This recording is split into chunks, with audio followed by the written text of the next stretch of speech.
Good afternoon. Good afternoon. Could you please introduce yourself to the court? Hello, my name is Alex Silva. Ms. Silva, what do you do for a living? I am the commissioner for the Department of Parks and Recreation in Midlands. I'm also certified EMT. How did you get into that line of work? Well, I'm a big believer in second chances. Half of my furniture is repurposed. I do it as my hobby. And so when this firefighter job got too dangerous for me, I gave myself a second chance. And I moved on to a desk job. Ms. Silva, how were you involved in today's case? I was on the train where Avery Bancroft had a heart attack. And I helped administer his CPR. What were you doing on that train?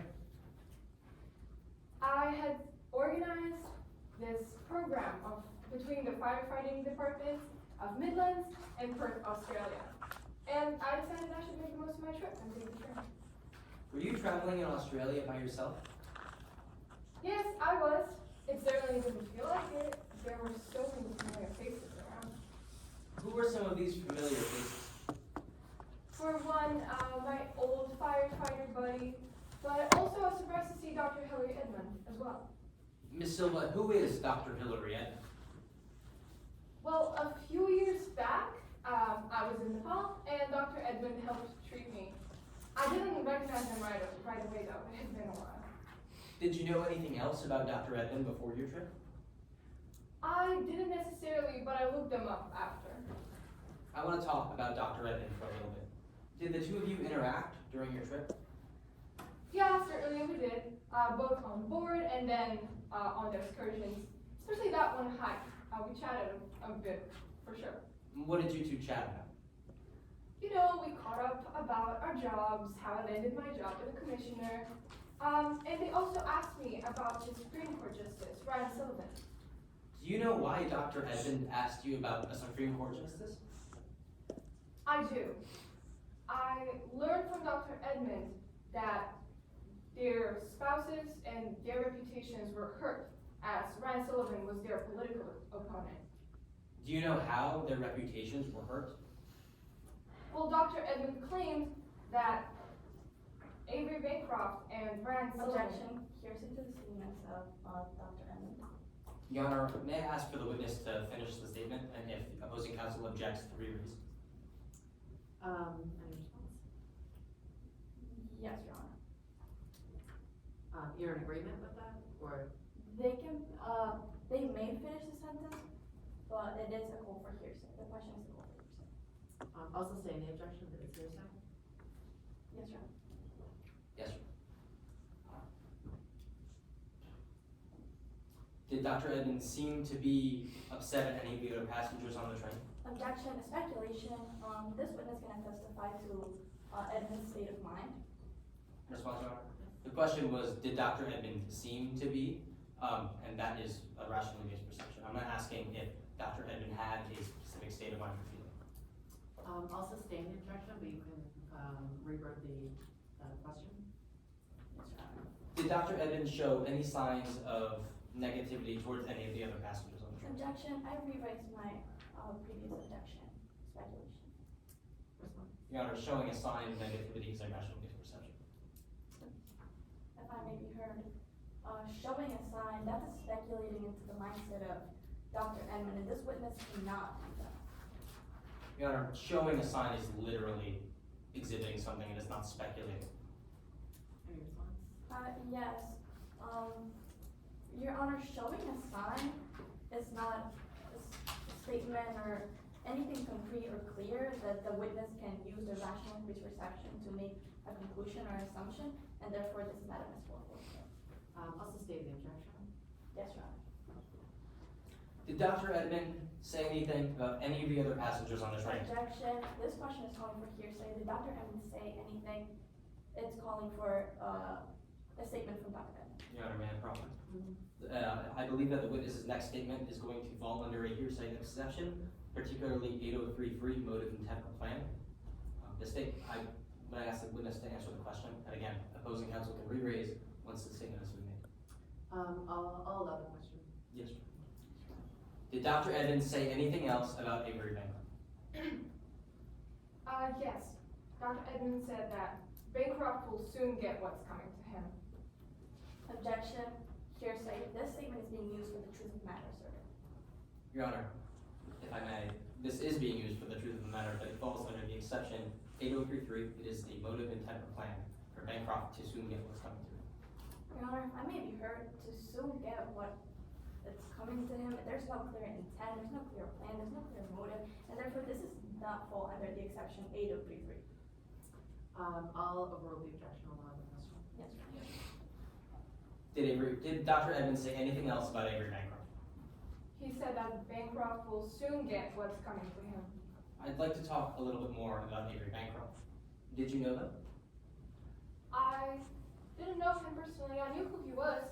I was not too fond of him. Dr. Edmond didn't seem to be either. Did you know anything else about Avery Bancroft or his personal life? I wouldn't say I know much about his personal life, but I was following his legal history for sure. Those were things that I were finding on the news. Especially around the time when he was filing a lawsuit defamation.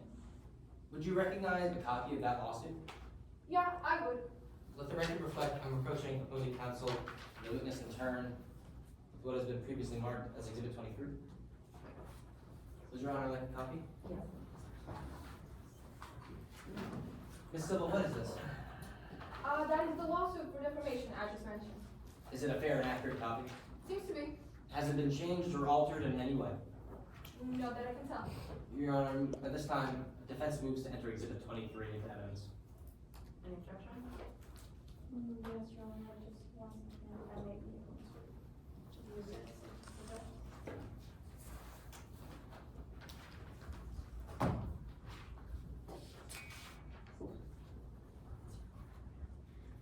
Yes, Your Honor, objection, misleading the jury. This is a lawsuit regarding Ashley Connell. Bancroft states the Ashley Connell. The witness has not even testified to knowing this character, Ashley Connell, and therefore this is incredibly misleading to the jury and cannot be admissible in court today. Response, Your Honor. We're not offering this evidence for anything to do with this defendant in this case, Ashley Connell. We're interested in the fact that Avery Bancroft filed it, and more importantly, and proper, that the judge in this case is Merritt Gilbertson, someone who's already gone onto the record as the husband of Dr. Edmond. I'll overrule the objection allowed in exhibit as evidence. Ms. Silva, can you tell me the person filing this lawsuit?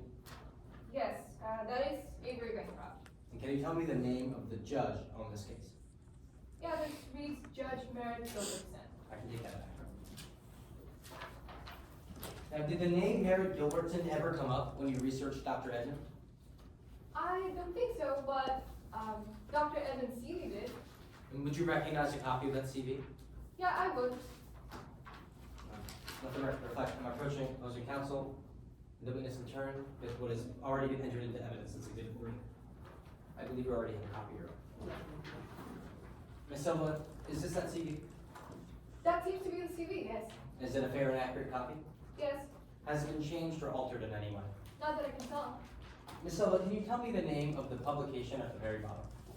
Yeah, under select publication, it reads, Nature's Poison, the impact of a physician's personal bias on patient treatment, by Hillary Edmond. Thank you. Objection, maybe it's cumulative. This exhibit is already into evidence, and this witness testifying to it having no relation or no exact relation to Alex Silva in this, Hillary Edmond in this document is legally cumulative.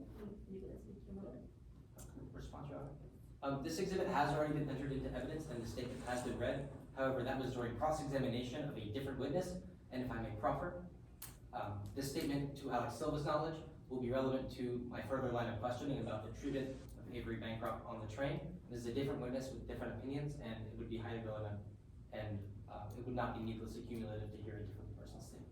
I'll allow one question and you can renew your objection. Yes, Your Honor. I'd like to move on to the morning when Avery Bancroft passed away. How were you involved in treating him? On the 5th day of the train, Avery Bancroft had a heart attack, and I helped administer his CPR. Were you the primary person giving treatment? No, I wasn't. That was Dr. Edmond. She's a doctor, and I'm just an EMT. She had arrived on the scene first. So I did something that I was trained to do. I took some notes. Was Dr. Edmonds successful in saving Avery Bancroft's life? No, Avery Bancroft passed away that morning. Thank you, Ms. Silva. Your Honor, I have nothing further. Any cross-examination? Yes, Your Honor.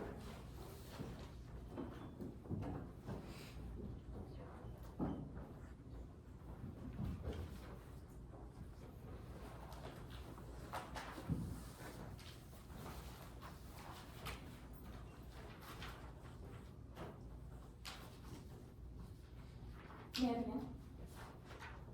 Good afternoon, Ms. Silva. I'll just be asking you 2 questions today. Good afternoon. You worked as a firefighter for Millings, correct? Yeah, I did, but then I moved on to my next job. Right, and you moved on after the Black Bear Casino fire, isn't that right? Yes, it was horrible. A fire in which you lost a lot of friends, isn't that right? Yeah, it's horrible to recall. It was a really tough time in my life. And just to be clear, you blame that fire on Avery Bancroft, don't you? Yeah, I think he has a part. Right, you do. In fact, you think he's a horrible person, isn't that right? He wasn't the best. I was not fond of him. And just to be clear, you're here testifying voluntarily in favor of the defendant, isn't that right? I'm volunteering because I was on this scene. And I'm here to share what I know. Right. Well, now I want to move on to why you're testifying and how you're testifying today. Ms. Silva, you're not a doctor, are you? Oh no, I'm not a doctor. I am an EMT. I was a firefighter, so I can do CPR. And you don't hold a medical degree, correct? As I said, I'm a firefighter. But you are aware of someone who does hold a medical degree, correct? Yes, Dr. Hillary Edmond? sure. In fact, you think that Dr. Hillary Edmond is one of the best doctors in the business, isn't that right? Yeah. And on April 25th, Hillary Edmond told you that they believed the banker had been poisoned, isn't that right? Yeah. But you disagree, Yeah, I had no reason to believe that. based on your EMT experience, correct? Yeah. Even though Dr. Hillary Edmond does have a medical degree? Sure, I don't have to agree with her on every matter. Well, it's not just every matter, it's a medical diagnosis, correct? Yeah. Correct. But that's not the only person you disagree with. When you were treating Avery Bancroft, you also saw his phone, correct? Yes. And you saw a note on that phone? Yeah. Would you recognize that note shown to you today? I believe I would.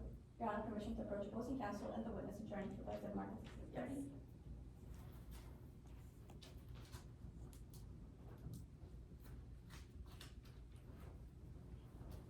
Your Honor, would you like a copy? Yes, thank you.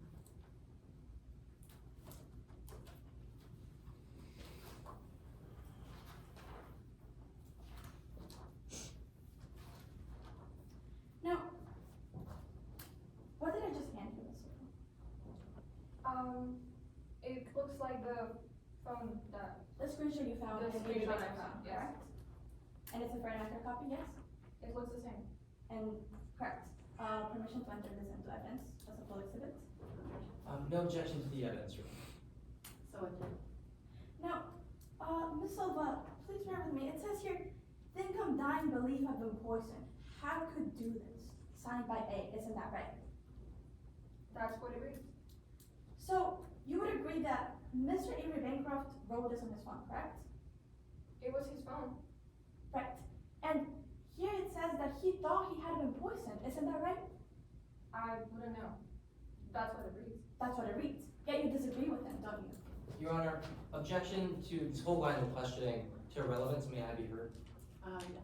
The plaintiff and the defense today are in agreement that Avery Bancroft died to potassium-induced poisoning. That's not something being contested, and therefore this whole line of questioning does not make any fact more or less likely, and it is not relevant to today's proceedings. Response. Yes.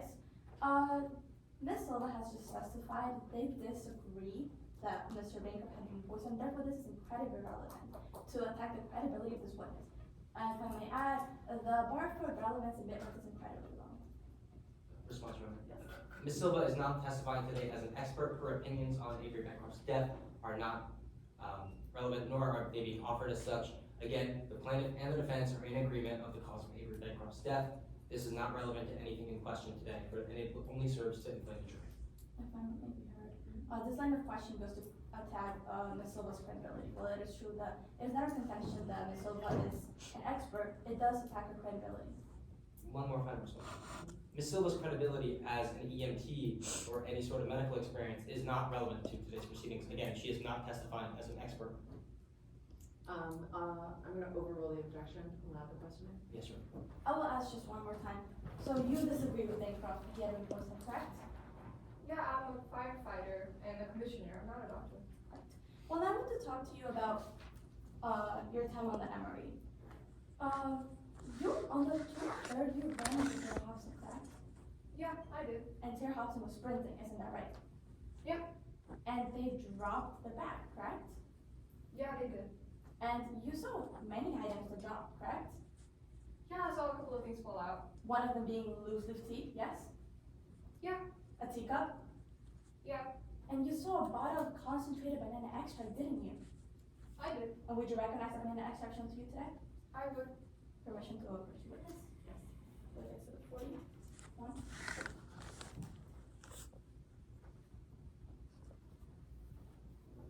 Now, Ms. Silva, is that the banana extract that you saw Taylor Hobson drop? Has banana on it, seems to be the same. Thank you. No further questions, Your Honor. Any redirect? Any other questions? No redirect, Your Honor. I ask Ms. Silva be excused. Yes.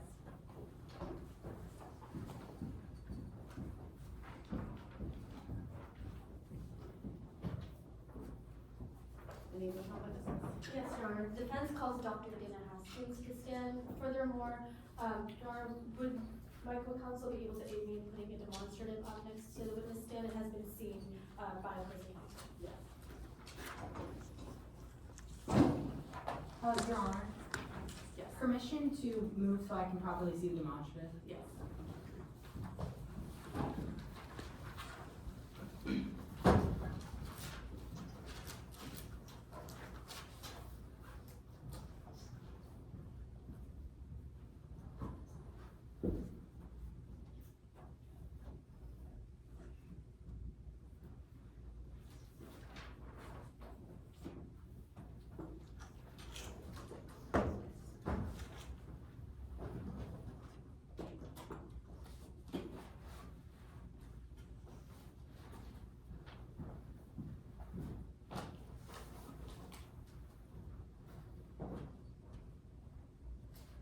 May I proceed? Yes.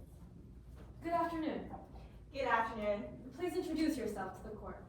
Hello, my name is Dana Haskins. People usually call me Dr. Haskins.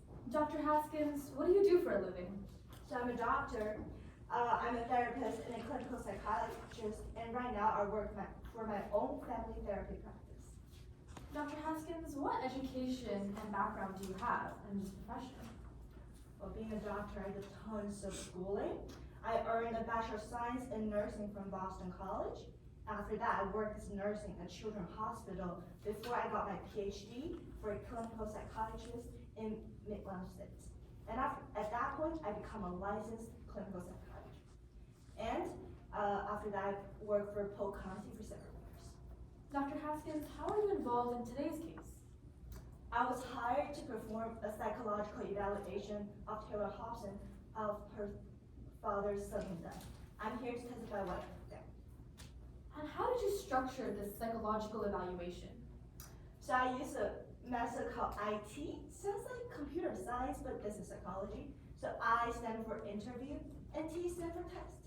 I do a detailed interview with Taylor Hobson, and then I did 3 psychological tests, starting by a true or false questionnaire, a sentence completion test, and a short story evaluation. Now, what was your process before beginning these tests? So before I do all my tests, I want to make sure that nothing can impact my evaluation result. So I did an independent advisory opinion from the Midland Board of Psychology to make sure there's no bias in my entire evaluations. Let's start talking about your test. What did the first test look like? Well, I brought up the Objection, Your Honor, to Rule 702, testimony by an expert witness, if I may be heard. Yes. I have it on a good faith basis that Dr. Edmond will go on to testify that they only conducted 3 exams. And it's common practice in their field to conduct 5 or 6. Thus, not fulfilling prong C, the testimony is the product of reliable principles and methods, because Dr. Edmond is not conducting what is common practice in the field, this renders her test and her method not the gold standard, and thus her testimony regarding the subject is inadmissible in court today. May I respond, Your Honor? Yes. Your Honor, if opposing counsel claims that these sort of tests are not in the current scope of standard tests, they're free to cross-examine on it. Again, this is a direct examination. If opposing counsel likes, I could clarify their methods if they're standard in the next line of questioning. But again, if this is what they claim to be as a 702 violation, they're free to cross on it. Dr. Haskins' methods, if I may proffer, are perfectly standard and reliably were applied in today's case. Your Honor, if I may, then I'd ask them to lay that foundation, because this is extremely probative in today's case, and it is an issue of admissibility, not just weight. Your Honor, I can clarify that in full. Yes, please do that. Dr. Haskins, were these methods standard in your field? Yes. So from the base standard, we should do at least 3 psychological tests, and that's why I do 3 tests in a whole day. And did you reliably apply these methods to the facts of today's case? Of course, as a professional clinical psychologist, I apply all my methods reliably. Then let's start talking about these tests. What did the first test look like? So I brought up a demonstration to tell you all my evaluation process. Your Honor, permission for Dr. Haskins to step down and make use of the demonstrative? Yes.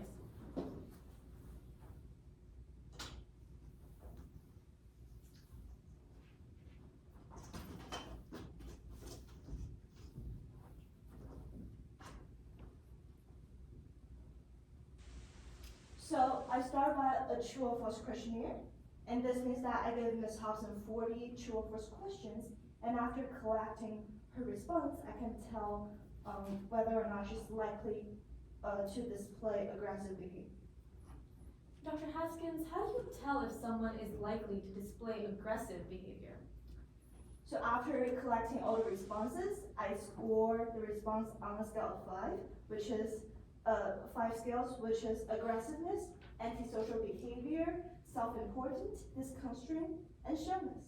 And if a person score high or on 2 or more than 2 of this scale, this means that this person is likely to display violent or aggressive behavior. I'm gonna object, Your Honor, to misleading the jury. The witness just testified that they scored Ms. Hobson on 5 different scales, but their demonstrative is only showing the results of one of those scales. This is highly misleading to the jury and inflames their passions, and is not an accurate scope of the results that Ms. Hobson testified to with Dr. Haskins. Your Honor, may I respond? Your Honor, Dr. Haskins' testimony today is simply to outline the traits of a killer and exactly how Ms. Hobson scored. Once again, if opposing counsel deems that these are inconsistent, they're free to cross on it, but to Ms. Haskins' testimony today, that there was only an elevated short score of shyness. Again, she's an expert. It is not necessary for her to do all of the facts in her testimony. It would range from simply how she got her degree in every single course she took. It's quite redundant to do so, but if opposing counsel wants to cross on it, they're free to. Your Honor, if I may. We're not contending that Ms. Haskins cannot testify about Ms. Hobson's shyness. We're contending that if she's gonna testify about one scale that she evaluated Ms. Hobson on, then she testify about it all. This is highly misleading to the jury, and is trying to prejudice them in favor of Ms. Haskins. I'll overrule your objection and you can test that on cross-examination. Yes, Your Honor. Dr. Haskins, how did Ms. Hobson score? So Ms. Hobson only scored a valid score on shyness. All her other score on aggressiveness, antisocial behavior, self-important, and disconstraint are pretty low. Let's start talking about your second test. What did this look like? So the second one I did is a sentence completion test. I give Ms. Hobson 20 sentences and ask her to complete. For example, I want blank, or I hope blank. And how would traits of a killer respond in this test? So a psychological intentional killer would mention in she or her response having traits on hostility, hopelessness, and unhappiness. How did Ms. Hobson respond on this test? So how this test works is like after collecting all the response from the 20 sentence completion test, I'm gonna score from how optimistic to pessimistic, and then add up the total score to see that score range. And how Ms. Hobson scored is right in the middle, which means Ms. Hobson is not justice nor unable to handle difficult situations. Objection, Your Honor, to misleading the jury once again. The witness should testify that they scored right in the middle. I have it on a good faith basis that Ms. Hobson didn't score right in the middle. She scored a 69, which, if I may proffer, is 1 point below maladjusted. This is highly misleading to the jury and cannot be admissible in court today. May I respond, Your Honor? Your Honor, I can ask Dr. Haskins foundational questions regarding what the scale looked like, but 69, if I may proffer, would be right in the middle. Once again, opposing counsel is free to cross on this if they deem that the scores are tilted or if it's closer to one end of the spectrum or another, but this is direct examination. Opposing counsel has time to cross. Your Honor, if I may. This is not right in the middle. If it was right in the middle, it'd be right in the middle of the middle range. It is not. If I may proffer, the witness is going to testify that it is 1 point below maladjusted. This isn't in the middle. This is 1 point below maladjusted and is thus misleading to the jury.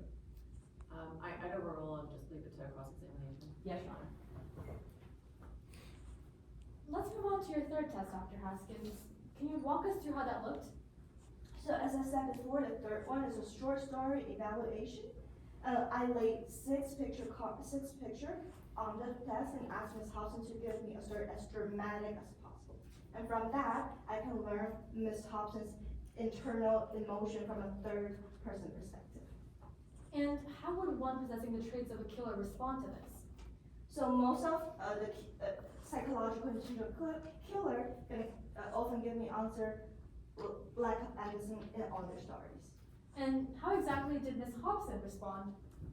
So Ms. Hobson's overview of all of the story I got is Ms. Hobsonville herself, lesser or submissive around people surround him, which is aligned to my first, the family from the first one. She's a little shy. Dr. Haskins, at the end you mentioned conducting an interview. Could you tell us how that looked? Yes. So I used the IT method, that's the I-part interview. So after conducting this 3 psychological tests, I asked Ms. Hobson about her family history. And Ms. Hobson told me that she felt apart from her father and her father is missing her childhood life. And also Ms. Hobson visibly upset with tears in her eyes when she talked about she's not gonna have a chance to recolonize with her father. And I didn't detect any aggressiveness or anger to her father during my interview.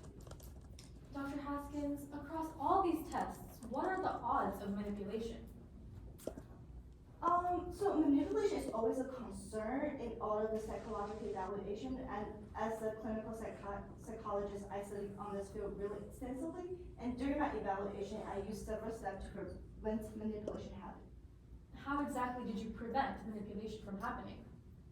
So I used in total 3 steps. First, I asked Ms. Hobson if she was familiar with the test or not, and she said no.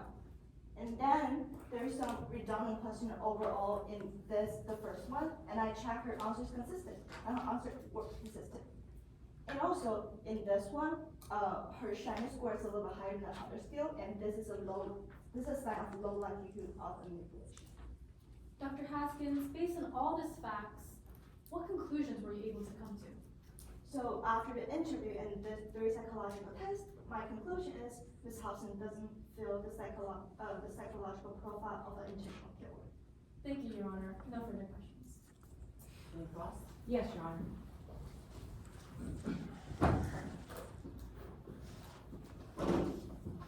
Now, may I proceed? Yes. Now, Dr. Haskins, I want to talk to you about the evaluation you ran for today's case. You stated earlier on direct examination that you administered 3 exams, correct? That's true. This is my 3rd test. But, Dr. Haskins, it's common practice in your field to conduct 5 or 6, correct? Okay, so how this works is the baseline standard for psychological test is you need to run 3. And yes, most of my colleagues run like 5 or 4, but based on my experience, 3 is enough, and testing above 3 not gonna change the accuracy of the testing. Is it your testimony today that not doing more than 3 tests will not increase reliability? My testament is like even above 3, like maybe 4 or 5, it's not gonna change the accurately. Most gonna stay around 85. Now, I'd like to talk to you more about the test you conducted for today's case. I want to talk to where we left off in your direct examination, manipulation. You would agree that it's important to rule out manipulation in these exams, correct? Definitely. And Dr. Haskins, you even wrote an article about it, didn't you? Yes, I studied deeply in this field. And Dr. Haskins, you'd say that this article was published in a pretty reliable journal, wouldn't you? Yeah, one of my proudest work. Now, let the record reflect that I'm approaching opposing counsel and the witness in turn with what has been pre-marked for identification as Exhibit 36. Would Your Honor like a copy? Yes, thank you. Let the record reflect that I'm reading a portion of Exhibit 36 onto the record. Now, Dr. Haskins, I want to direct your attention to the last paragraph of your article. Please read along in your head while I read aloud. You want to tell me which one? Right here. Sorry, Mama. Yep. This is particularly true for patients who are psychology enthusiasts or who have studied psychology in college. And they are the most likely to have prior knowledge of self-assessments and how to quote unquote cheat the system. Did I read that correctly? That's right. Thank you, Dr. Haskins. And prior to your examination of Taylor Hobson, did you ask them if they studied psychology in college? I didn't. Right. Let the record reflect that I'm reading a portion of Taylor Hobson's deposition onto the record. Would Your Honor like a copy? Yes. I'd like to direct your attention to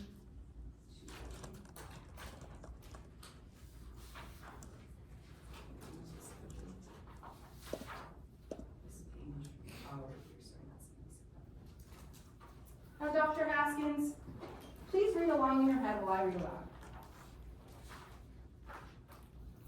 Sorry. Right here. 76, starting 76. Question. Education was expensive.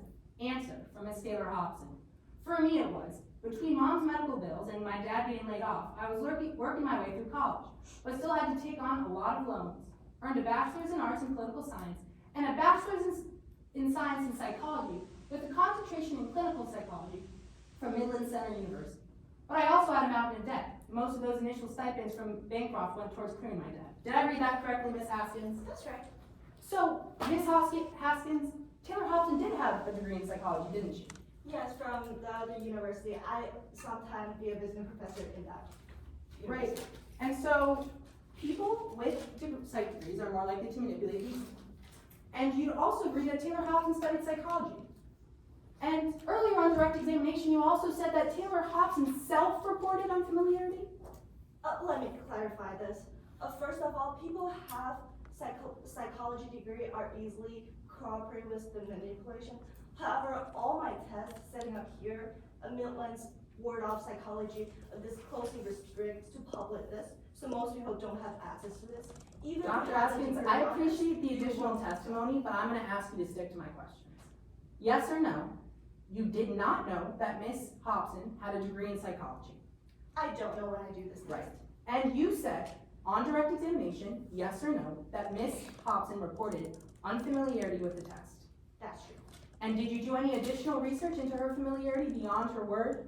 No, I didn't. Right. I do other steps to prevent manipulation as I testified in the draft examination. In fact, Ms. Haskins, in the very first exam you conducted, Ms. Hobson answered, I don't always tell the truth, yes or no? The first one does? The first exam. That's true. Right. And you'd even say that Ms. Hobson's answers were textbook, wouldn't you? I did say that. And I want to move more into this first exam that you conducted, Ms. Haskins. You conducted the Midlands Multifaceted Personality Inventory, correct? I did. And in this exam, Ms. Hobson responded true to, I tend to carry grudges. She did. Right. Now, Ms. Haskins, I want to move on to the second exam you conducted, the CISB, the Chamberlain Complete Sentence Blank. You stated earlier on direct examination that this is a fill-in-the-blank exam, correct? That's true. You also said that Ms. Hobson wasn't maladjusted, correct? Yes, I did. And Ms. Haskins, with scores below 50, those would be deemed well-adjusted, correct? That's right. And scores above 70 would be deemed maladjusted? That's true. Score between these two are normal. But what you failed to mention in direct examination, Dr. Edmond, is that Ms. Hobson scored a 69, isn't that right? That's true. That's fell between 50 to 70, which means not maladjusted nor unable to handle difficult situations. And Dr. Haskins, this is 1 point below maladjusted, correct? His math is right. And in this exam, Taylor Hobson answered to the final question, I regret nothing, yes or no? Yes. Right. Now, Dr. Haskins, I want to talk to you about your final exam you conducted, the thematic apperception test. In this test, participants are supposed to create an elaborate story, reflecting on the thoughts and feelings of the characters in the cards presented, correct? So, Yes or no, Dr. I Haskins? asked them to give me as dramatic as a story can be. That's what I asked.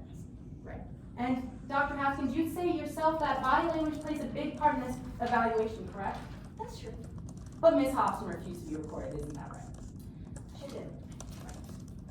Now, Ms. Haskins, I want to talk about the first card you talked about with Ms. Hobson. When you showed Ms. Hobson card B, she described that the individual in the card had just attacked their sibling with a knife, isn't that correct? Yes or no, Ms. Haskins? That's true. And my interpretation is Right. she has difficulty or complexity toward his family member. Once again, Dr. Haskins, I appreciate the additional testimony, but I would ask for you to stick to my questions. For sure. But you should not misquote my answers, please. Oh, Dr. Haskins, this is a quote exactly from your affidavit. Would you like to dispute that fact? I said that is a sign for having difficulties or complexity Right, Dr. to his Haskins. her family history. And Dr. Haskins, I want to move on to your time aboard the train. You said you had an interaction with Taylor Hobson, correct? Where she had gotten into a fight with her father. I did knock on her cabin door on the train. And you wanted to check and see if she was okay, correct? Yes. To which she responded, "This will all be over soon." She did. She opened like a sliding door and doesn't want me to step into it and said that. Right, and Dr. Haskins, you also heard Taylor Hobson say, following the death of her father, "I wish I could take it all back," yes or no? I did, yes. And Dr. Haskins, when you were interviewing Ms. Hobson, you saw her wearing a medallion, didn't you? I did. Right. And Dr. Haskins, would you recognize that medallion if I showed it to you in court today? Yes, I will. Permission to approach a opposing witness? Yes.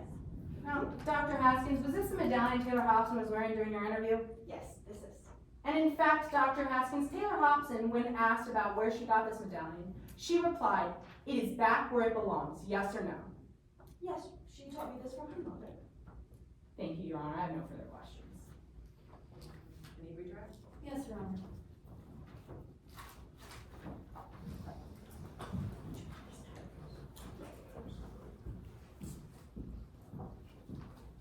Dr. Haskins, just to clarify for the jury, how exactly did you rule out manipulation? So, as I said before, I did in total 3. First, I asked Ms. Hobson if she was familiar or not, and she says no. And I also checked her answer consistency throughout the test, and her answer were consistent. And at the end, her score from the first test, the true or false questionnaire, the shiny score is a little bit higher than other, and this is show a low likelihood of a manipulation. Thank you, Dr. Haskins. Nothing further, Your Honor. Briefly, Your Honor. Dr. Haskins, you ruled out subject manipulation prior to finding out Ms. Hobson studied psychology in college, correct? I learned out she studied psychology in the court today. Yes. So you ruled out subject manipulation before you were aware Ms. Hobson studied psychology in college, yes or no? That's true. I learned today. No further questions, Your Honor. You may step down. Thank you. Any further witnesses? Yes, Your Honor, Taylor Hobson.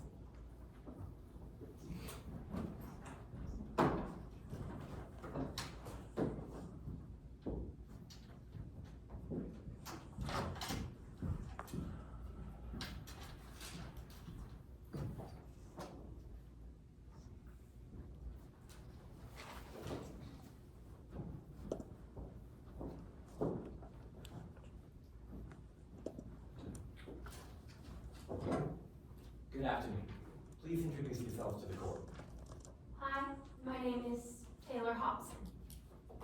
Ms. Hobson, can you tell us what you do for a living?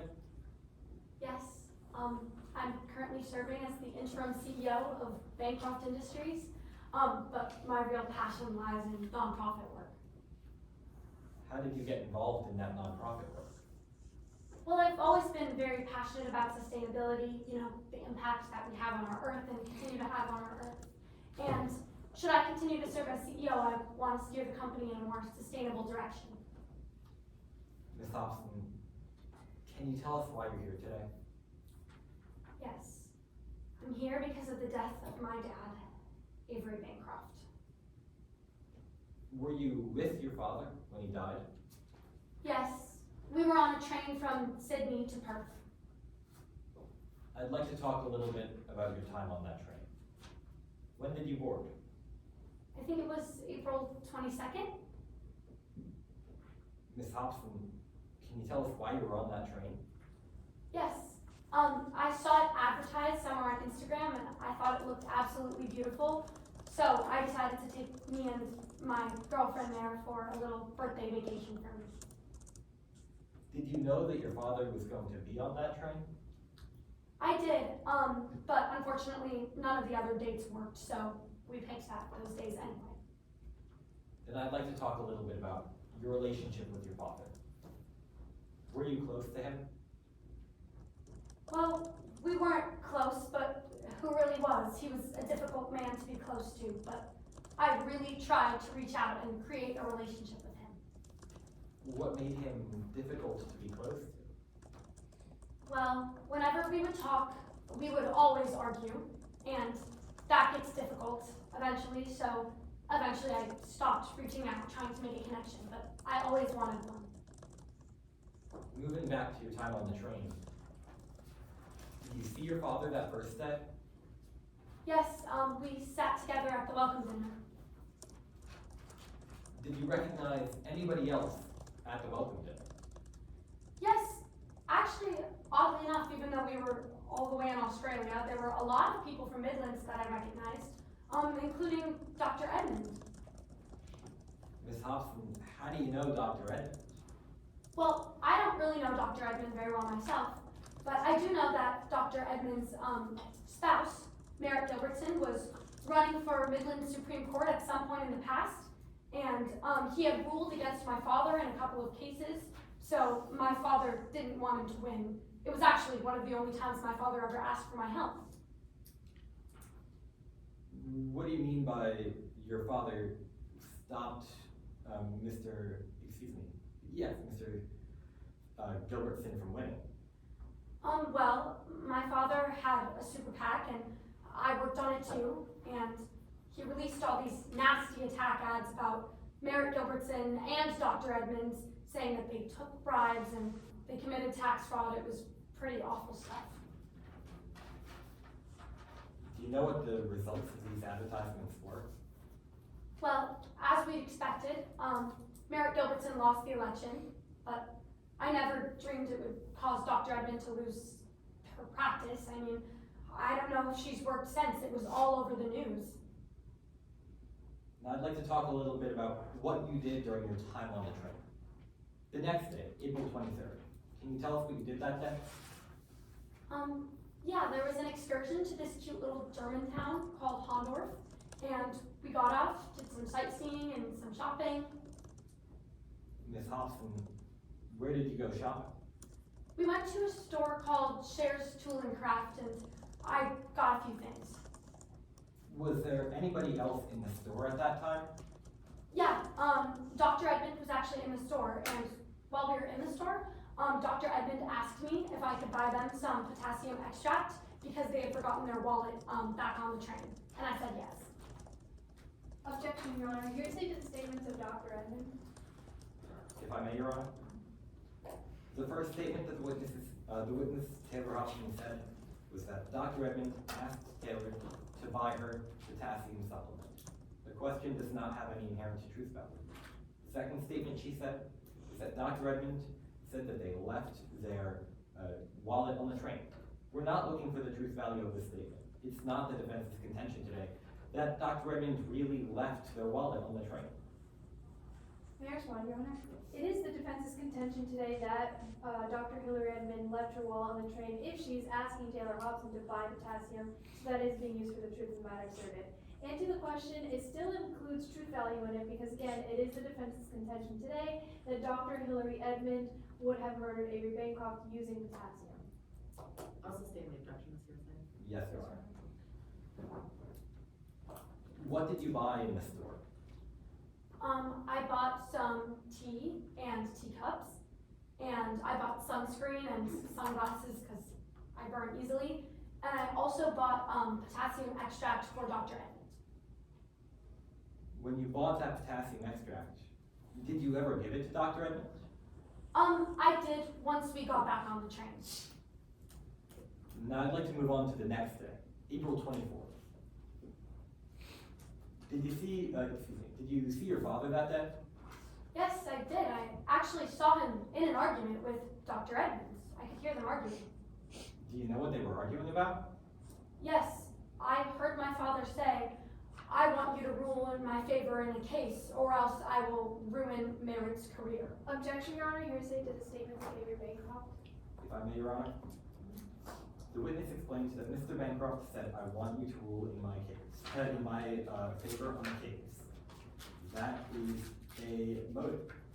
Then, Mr. Bancroft said that if not, they would go out of their way to ruin Merritt's career. That is a plan. As a result of that, it's admissible under hearsay rule 8033. Mayor Juan, there is no specific plan here elicited, it's more of a threat, actually. Bancroft has never stated, I'm going to plan to do this thing, I have the intention to follow through with it. It was more of a threat towards Dr. Hillary Edmond, and therefore, it is being used for the truth of the matter asserted. If I may, Your Honor, in this case, a threat is a plan. Mr. Bancroft explained that if Merritt Gilbertson did not rule their way on the case, their motivation, they would ruin their career, a plan. May I respond, Your Honor? A threat does not necessarily have to be a plan. I can threaten someone to do something and have no intentions of going through with that threat, just the intention to scare them off or in any sort of way. Therefore, because of the fact that there was no specific plan elicited here, and because of the fact that they cannot prove that Bancroft went through with this plan, it is not an exception under 8033. Your Honor, if I may. By the reasoning opposing counsel is using, the reasoning that people sometimes say things that they don't mean, you could basically argue that no 8033 hearsay exception would be admissible in court. I'll sustain the objection. Yes, Your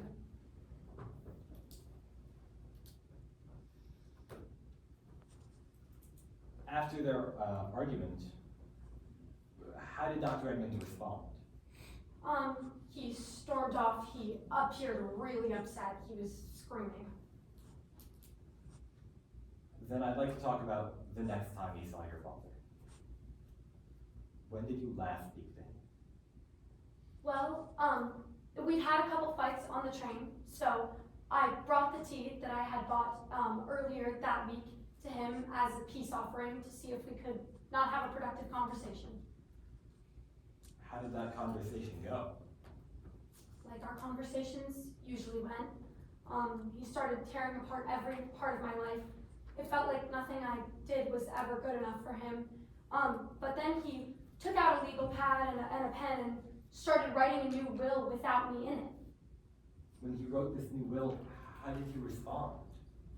I was shocked. I mean, I don't care about the money, but that's a horrible thing to do in front of your daughter. It felt like he was writing me out of spite. Ms. Hobson, what happened after he wrote this will? Objection, Your Honor, to best evidence.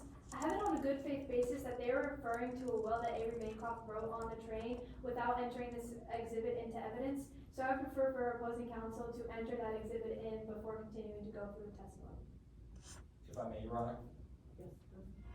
We're not using this will as evidence of anything. We're talking about Taylor Hobson's reaction to an argument with her father. I'd agree with that. I'll overrule your objection. Yes, Your Honor. Would you like me to repeat the question? Yes, please. What happened after he wrote this new will?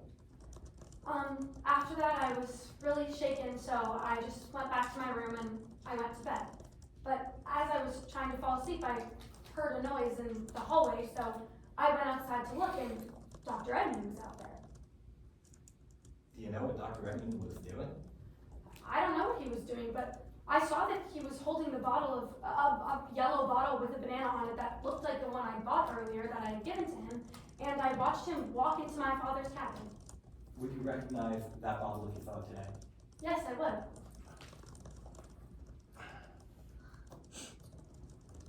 Let the record reflect I'm approaching the witness with exhibit 41B. Ms. Hobson, is this the bottle that you saw Dr. Edmonds hold? It looks like it. I can take that back. Now, Ms. Hobson, I'd like to talk about your father's death. Can you tell us what happened that morning? Yes. So we woke up quite early to screaming, and there were a lot of people yelling, and it was really confusing, and they said that we had to go to my father's cabin, so we went to his cabin, and when we got there, he was lying on the floor, and a doctor was giving CPR, and it was Dr. Edmonds, and then the CPR stopped, and they declared my father dead. How did you react? I didn't know how to react. I still don't. I mean, I never got to make amends with my father in the way that I wanted to. All I ever wanted was the chance to love him, and I never got that chance. No further questions, Your Honor. And Cross? Yes, Your Honor.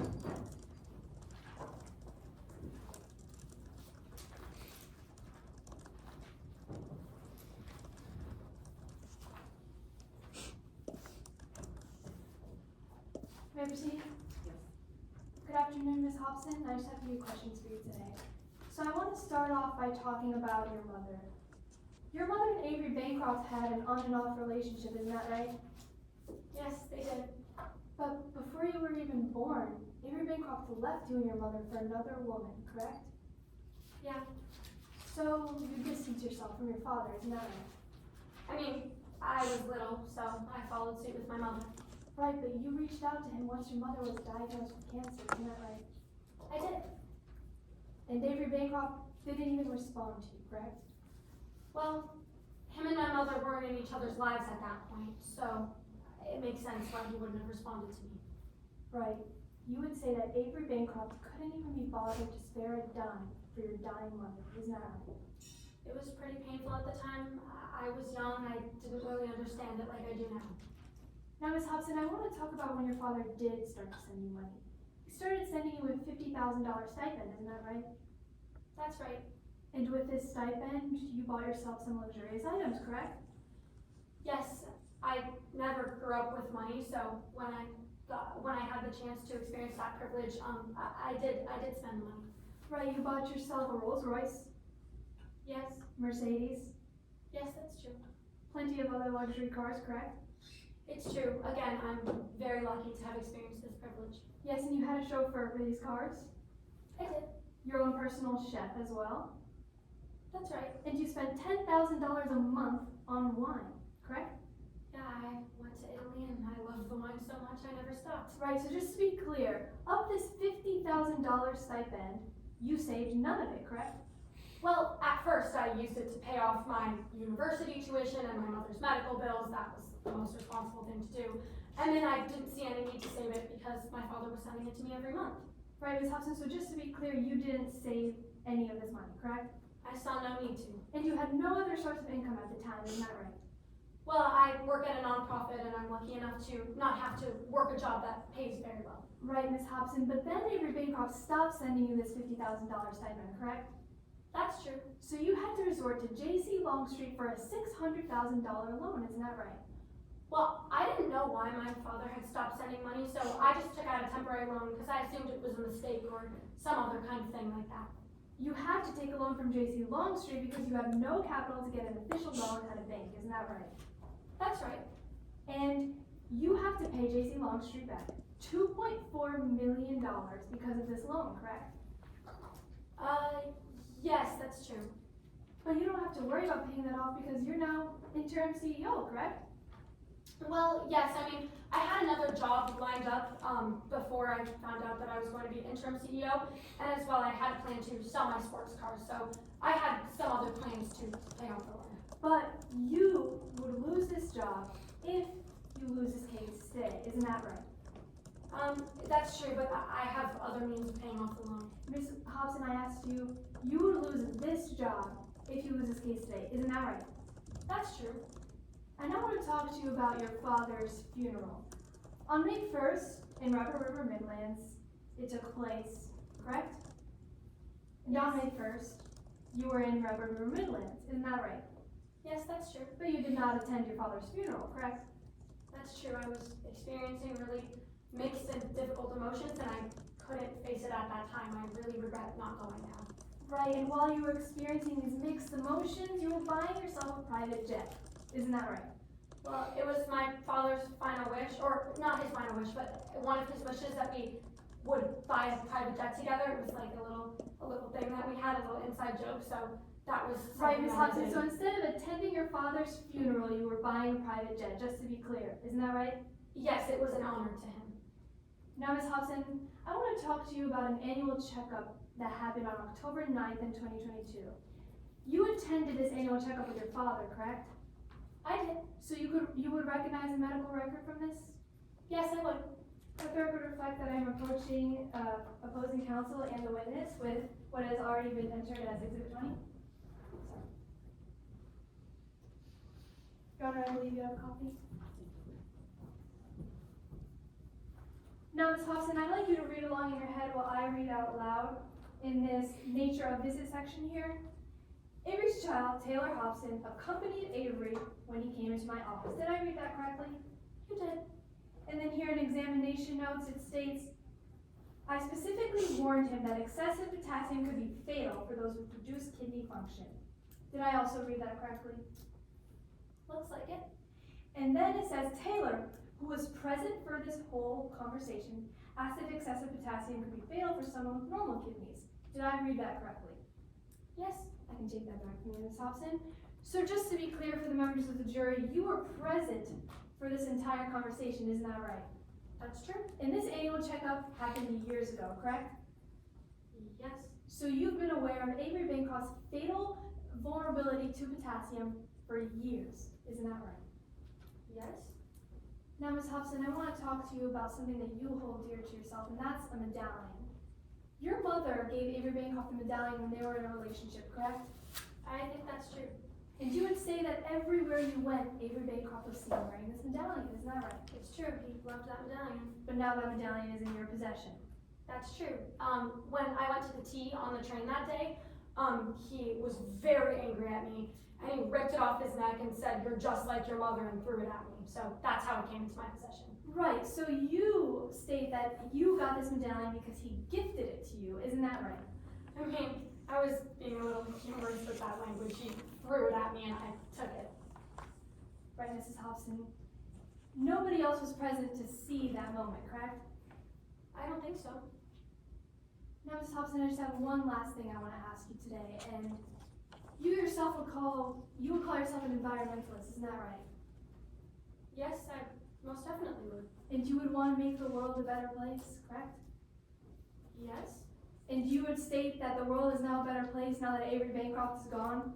Objection, Your Honor, as to more prejudicial than probative. May I respond?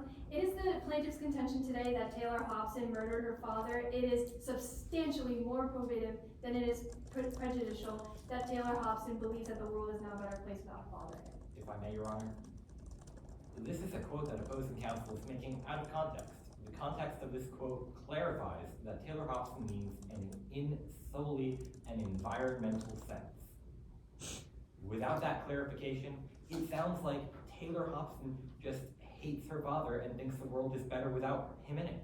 But that's not what Taylor Hobson believes. As a result, phrasing the question in this way only serves to inflame the jury's, inflame the jury. May I respond, Your Honor? If Taylor Hobson believes that the world is a better place without her father just because of the environment, she can testify that today in his cross-examination. I'd agree. Overruled. Yes, Your Honor. Now let me ask you that question, Mrs. Hobson. You think the world is a better place now that Avery Bancroft is not in it, correct? The climate. Yes. So just to be clear, you would state that the world is a better place now that your father is not in it, yes or no? I can't answer that yes or no. That's a very broad statement, and I believe specifically with the climate, it's better because he's not in charge of the Bancroft Estates. I understand that, Ms. Hobson, but in a yes or no manner. Do you believe that Objection, the Your law? Honor, as to badgering the witness. Opposing counsel is asked several times for a yes or no, where this witness has clarified that this answer needs elaboration. I'd agree with that, so I'll sustain the objection. Yes, Your Honor, no further questions. Redirect? No redirect, Your Honor, we just ask that Taylor Hobson be allowed to step down. Yes. Any further witnesses? No more witnesses from the defense, Your Honor, we rest our case in chief. Is everybody ready to proceed to closing arguments? Or do we 5-minute break? Your Honor, Yes, I would allow. Okay, 5-minute break, then closing arguments.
It depends on how much time they use. Oh, they use the whole, During openings, but my guess is like 10 minutes, 13-ish.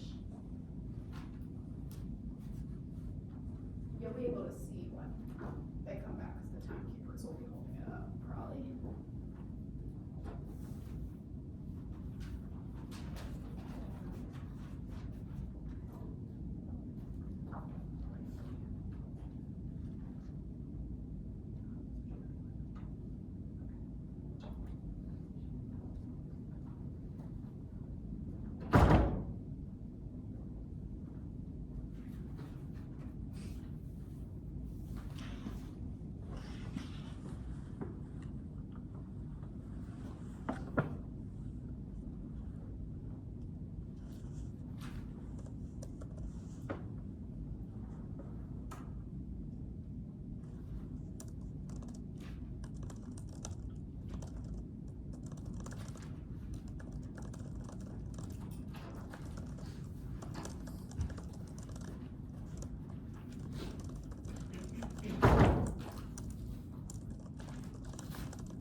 Nate, you wanna get them?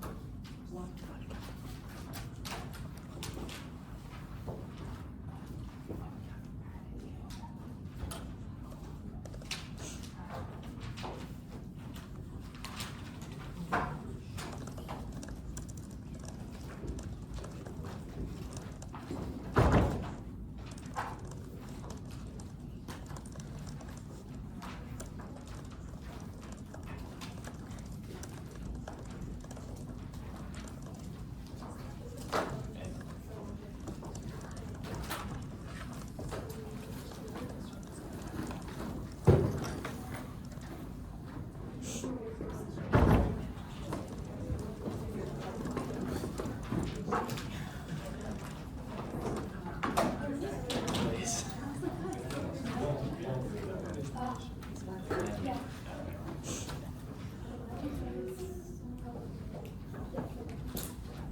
Yes, Your Honor.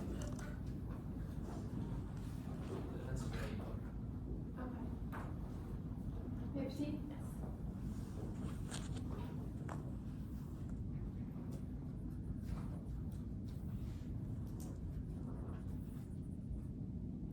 Your Honor, members of the jury, opposing counsel, may it please the court. I know how difficult your job is today. You have to look at a combination of all this evidence, the he said, she said of today's case, and come to a conclusion, even though you've never been in Taylor Hobson's shoes yourself. Well, I want to help you by painting a picture. Imagine Taylor Hobson, young Taylor Hobson, as a fragile teacup, something that must be cherished and valued. But instead, she was betrayed. Well, what is betrayal? Betrayal is the act of being disloyal. Betrayal is breaking a promise, and Avery Bancroft broke a promise to Taylor Hobson. The promise to be a father. The promise to protect her, to provide for her, to love her. Avery Bancroft broke that promise. Let me talk to you, members of the jury, about the kind of upbringing that Taylor Hobson had. She had a negligent father. As a matter of fact, before she was even born, Avery Bancroft left her and her mother for another woman. And as she watched her mother slowly die of cancer, she watched her billionaire father do nothing about it. And on top of all of that, every single time that Taylor Hobson turned on the news and saw Avery Bancroft, every single time that she saw a photograph of Avery Bancroft, every single time that she met up with him in person, he had the audacity to be wearing her mother's medallion around his neck. Imagine that same teacup but now shattered, broken. Taylor Hobson was betrayed. And when she felt as if this betrayal was just too much for her, she brewed the plan to betray him back. If Avery Bancroft just had a heart attack, just one unfortunate accident, not only could Taylor Hobson get her mother's medallion back, but she could hit the jackpot. This will that my co-counsel Attorney Aparo showed you earlier today labels Taylor Hobson as the 95% beneficiary of Bancroft estates. Members of the jury, that includes his cars, his money, his houses. 95% of what Bancroft owns would go to Taylor Hobson. But luckily we have the Slayer statute. And the Slayer statute promises that anyone who took any part whatsoever in Avery Bancroft's death would inherit nothing from their will. And we had to prove to you today that Taylor Hobson had the means, motive, and opportunity to do so. We had to tip the scales ever so slightly in our direction. And let me remind you, members of the jury, it only takes a feather to tip the scales of justice. But today we brought you an anchor. So let's talk about that anchor. If Taylor Hobson were to kill her father, she would need an opportunity. Well, Taylor Hobson's former partner, Kelly Juice, came up here today and told you that it was quite strange that they were on the MRE due to the fact that they didn't have the funds to do so, and due to the fact that Taylor Hobson was arguing with her father the entire time. So there you go. There's the opportunity. Get onto the train, right? Well, now Taylor Hobson needs a murder weapon. Well, Kelly Juice showed you today that this receipt that shows the purchase of banana extract was in fact owned by Taylor Hobson. And how do we know that banana extract is the murder weapon? Dr. Hillary Edmond came up here today and told you it could not have been otherwise. Bancroft died with an extreme amount of potassium in his body that could have only been the result of ingesting this potassium the night of his death. Well, if Bancroft had kidney disease, he would have known not to ingest this potassium, right? Not if it was stirred into some tea. Private investigator Nathanson came up here today and told you that she had a conversation with Taylor Hobson where they both enjoyed tea together. And she stirred this potassium extract into both of their drinks, and she couldn't taste anything.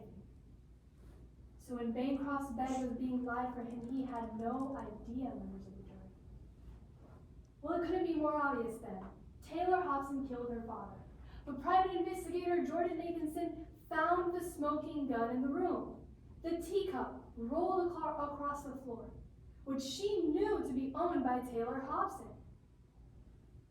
It couldn't be more clearer than that. But the defense wants you to think otherwise. The defense came up here today and they asked you 3 questions. 3 questions that I found important enough to write down today. And they told you that they were going to answer these questions throughout trial. The first question: who on the train knew potassium could kill Avery Bancroft? Well, this medical record here states that Taylor Hobson did. Taylor Hobson accompanied Avery Bancroft during his annual checkup where he found out he was fatally vulnerable to potassium. There's the answer to your first question. The second question: who on the train wanted Bancroft gone? Well, we proved to you today by the preponderance of the evidence that Taylor Hobson had the strongest motive out of anyone on that train ride.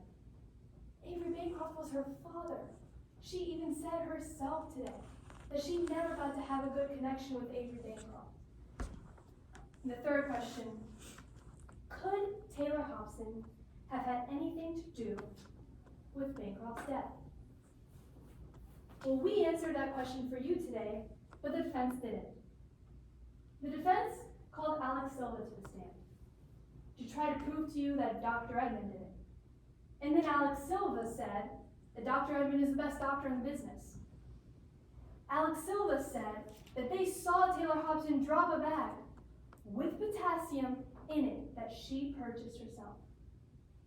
Then they called Dr. Haskins to the stand to tell you Taylor Hobson is not a killer. By 1 point, she scored a 69 on the test, where 70 meant maladjustment. She even told Dr. Haskins herself that she regrets nothing. And then members of the jury, they called the defendant, Taylor Hobson, to the stand. The only person in this entire room that can tell you that Dr. Hillary Edmond was the one that wanted that potassium extract is the defendant herself. So what does that mean, members of the jury? What does it mean that we, the plaintiff, can answer these questions for you? Questions that they presented to you at the beginning of today's trial. That means that the defense can point their fingers all they want towards Dr. Hillary Edmond. But what happens when the fingers go pointing back to Taylor Hobson? Did they defend her today? Did they prove to you that anyone was likely to kill Avery Bancroft? They didn't. We prove to you today, members of the jury, that something was indeed brewing on that train. And Taylor Hobson had everything to do with it. Find Taylor Hobson liable. Thank you. Thank you. Yes, Your Honor.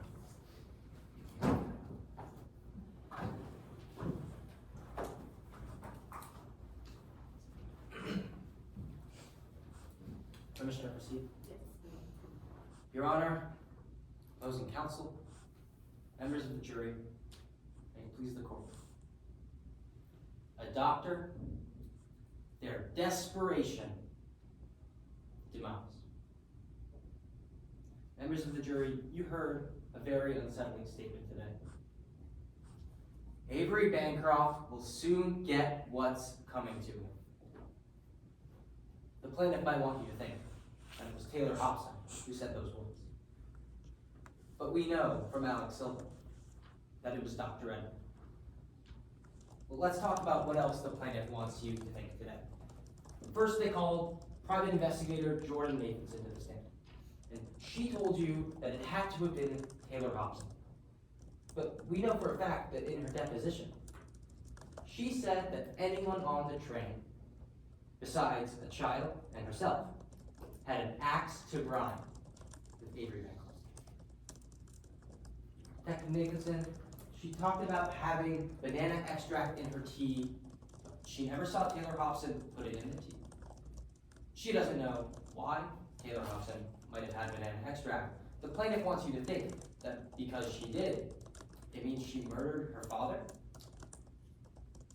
But if that's the case, why would Taylor Hobson inform the only private investigator on the train about the murder? It just doesn't add up. The plaintiff also called Miss Kelly Dews to the stand. She tried to tell you about Taylor Hobson and her father's relationship. But members of the jury, that's a different relationship. What she could tell you is that during an investigation, she said Taylor did nothing wrong. Members of the jury, those aren't the only witnesses you heard from the plaintiff today. You heard from Dr. Hillary Edmond. She told you about Avery Bancroft's condition and how he was susceptible to potassium poisoning. We're not contesting that. We agree that Avery Bancroft had chronic kidney disease. We agree that even a small amount of potassium could kill him.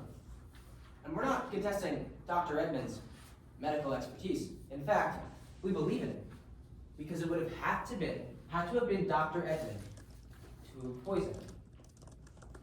Because at the start of today's trial, my co-counsel asked you 3 questions, and the plaintiff very nicely reminded you of those questions, but I'd like to bring you back to them. The first, who on the train knew about Avery Bancroft's condition? Now, of course, Taylor Hobson did. She was his daughter. But you heard today that Dr. Hillary Edmond also knew on the train about Avery Bancroft's condition. The second question, who on the train wanted Avery Bancroft gone? Now, the plaintiff asked you to follow a medallion. But we're going to ask you to follow the merits. Specifically, Merrick Gilbertson, the spouse of Dr. Edmond, who ran a judicial campaign and lost. And he lost that campaign probably not because of his political stance, but because of a violent ad campaign launched by Avery Bancroft. You heard from Dr. Edmond how the ads not only targeted her husband Merrick, but herself as well. They called them mulattoes. The ads called them cheats. Not only did Dr. Edmond's husband lose the race, she lost her practice.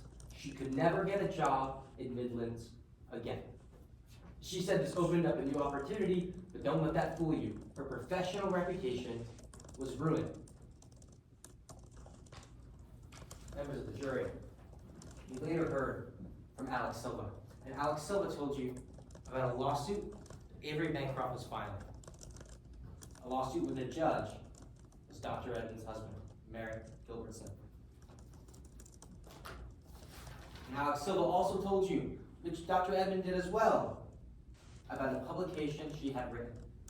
It's called Nature's Poison: The Impact of a Physician's Personal Bias on Patient Treatment. Personal bias, ruining her and her husband's entire lives. And that's the doctor who was the last line of defense before Avery Bancroft died. And of course, from Alex Silva, you heard those damn words. Bancroft will soon get what's coming to him. Because it was the doctor, her downfall, that ultimately led to Avery Bancroft's demise. You also heard from Dr. Dana Haskinson, and she confirmed that Taylor Hobson doesn't have the psychological indicators of an intentional killer. And while the plaintiff wants you to think that because Taylor Hobson has a psychology degree, she manipulated the test results, the very first test that Dr. Haskins examined specifically was designed to look for any signs of manipulation. And that test showed no signs. And later on, her test showed signs that Taylor Hobson was not maladjusted and that she wasn't aggressive. But it was Dr. Edmond who was aggressive with Avery Bancroft on the train. The plaintiff wants you to think that because Dr. Haskins didn't know that Taylor Hobson had a psychology degree, that Taylor Hobson was liable to manipulate these tests.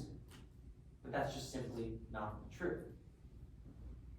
Because Dr. Haskins' reliable tests were designed to account for manipulation. And they still showed us what we now know. That Taylor Hobson doesn't have the signs of an intentional killer. Members of the jury, at the end of our case in chief, you heard from Taylor Hobson herself. Now, at the beginning of trial, the plaintiff asked you about this medallion. They want you to think that because it belonged to her mother, it means she hates her father.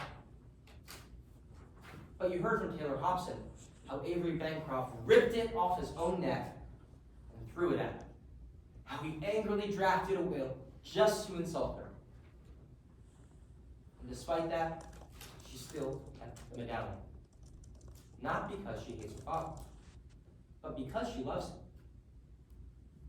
The plaintiff's case in chief, they tried to tell you that Taylor Hobson hates Avery Bancroft. But again, that's simply not true.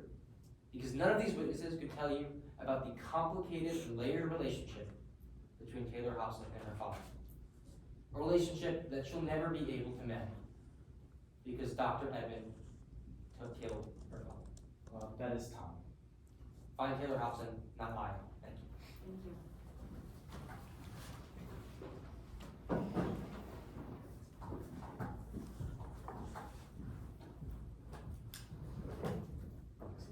You have 90 seconds. 9 seconds, okay. 90? 90 seconds, yeah, a minute and a half. Your Honor, opposing counsel, members of the jury, may it please the court. The defense wants you to believe today that the doctor was desperate, and that led to Avery Bancroft's demise. But what was the doctor desperate about? If their contention today is that her career failure is what led her to kill Avery Bancroft, she came on the stand today and she told you that she's perfectly happy with her new life path. That she's in Argentina, she's living life, and although her husband went through some negative phases, he's now doing better. So what is the desperation that's there? The only desperation I can think of is the daughter. The daughter's desperation led to the demise of Avery Bancroft. And what was she so desperate about? Getting this medallion back. The defense wants you to believe that Taylor Hobson loved her father, and that's why she kept this medallion. The same one that Avery Bancroft wore around his neck all throughout the childhood that he missed out on Taylor Hobson having. She was desperate to get this back because she knew that this medallion was her mother's. That's who it belonged to. It belonged to Taylor Hobson. wants you to believe today that the doctor could have done it. But I want to remind you, Mr. Durrett, that it was the daughter's desperation that led to the demise of Avery Bancroft. That is not. Find Taylor Hobson liable.